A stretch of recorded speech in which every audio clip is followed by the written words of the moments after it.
Тело Евгения Пригожина официально опознано в морге, его опознал один из командиров ЧВК «Вагнер».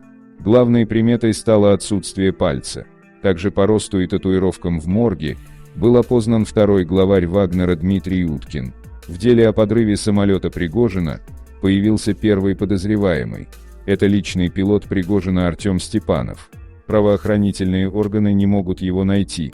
Он имел доступ к самолету, перед взрывом уехал на Камчатку, где потерялся. Единственное, что смог сообщить его родной брат, это то, что он якобы третий день в походе и без связи. Степанова активно разыскивают правоохранительные органы, возможно, его уже нет в России.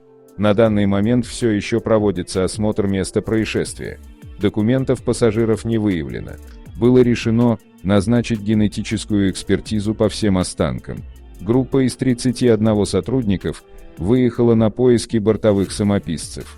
Разбившийся Embraer был не единственным самолетом, которым пользовался Пригожин. Когда Embraer ломался, то главарь ЧВК «Вагнер» пользовался личным самолетом «Хокер», в котором не предусмотрены бортпроводники. По словам собеседника, Embraer ломался достаточно регулярно, раз в 2-3 месяца.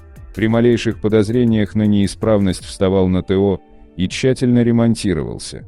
При этом борт всегда был под присмотром, за этим отдельно следили. «Я не представляю, как можно что-то заложить», полагает источник. Источник, знакомый с Пригожиным, рассказал о гибели последнего. Пригожин был уверен, что Путин ему все простит и ничего не боялся. Говорил, что много знает.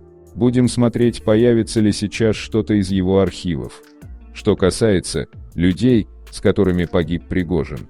Они всегда летали втроем: Пригожин, Уткин, Чекалов.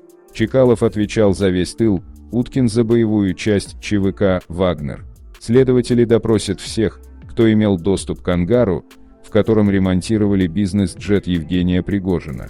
Проверяется версия о взрывном устройстве на борту. Круг лиц, которые могли его заложить, очень ограничен. Сейчас силовики вызывают их всех на беседу. Как стало известно СМИ, перед последним вылетом Embraer Legacy 10 дней простоял на ремонте. Второй пилот Рустам Каримов накануне катастрофы прилетел из Петербурга, чтобы забрать борт и вылететь обратно с группой пассажиров, в которую входили Евгений Пригожин и Дмитрий Уткин. Именно в ремонтном ангаре заложить взрывчатку было проще всего.